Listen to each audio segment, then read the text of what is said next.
अल्हम्दुलिल्लाह वहदा वस्सलातु वस्सलाम अला मन ला नबी अबादा अम्मा बाद। इस्लामी भाइयों, अल्लाह रब्बुल आलमीन ने जुल्म को अपने ऊपर हराम करार दिया है और अपने बंदों को भी हुक्म दिया है कि वो एक दूसरे पर जुल्म ना करें और जुल्म से बचें। सही मुस्लिम शरीफ की हदीस है, अल्लाह के नबी जनाब मोहम्मद रसूलुल्लाह सल्लल्लाहु अलैहि वसल्लम ने फरमाया, इत्तकुज़्ज़ुल्मा फ़इन्नज़्ज़ुल्मा ज़ुलुमातुल यौमिल क़ियामह वत्तकुश्शुहा फ़इन्नश्शुहा अहलका मन कान क़ब्लकुम हमालहुम अला अन सफ़कू दिमाअहुम वस्तहल्लू महारिमहुम। कि जुल्म करने से बचो, इसलिए कि जुल्म क़यामत के दिन तारीकियों का बाइस होगा। और बुख्ल से बचो, इसलिए कि इसी बुख्ल ने लोगों को इस बात पर आमादा किया कि वो एक दूसरे का खून बहाएं और अल्लाह रब्बुल आलमीन की हराम करदा चीज़ों को हलाल समझें।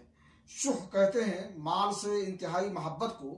इंसान के अंदर जब दुनिया और दुनिया के माल व असबाब से मोहब्बत बहुत ज़्यादा हो जाती है तो वो एक दूसरे के खून को बहाने पर आमादा हो जाता है और अल्लाह रब्बुल आलमीन की हराम करदा चीज़ों को हलाल समझने लगता है, जिसकी वजह से मुआशरा तबाह और बर्बाद हो जाता है। अल्लाह रब्बुल आलमीन से दुआ है कि अल्लाह ताला हमें जुल्म और बुख्ल जैसी बुराई से महफूज रखे।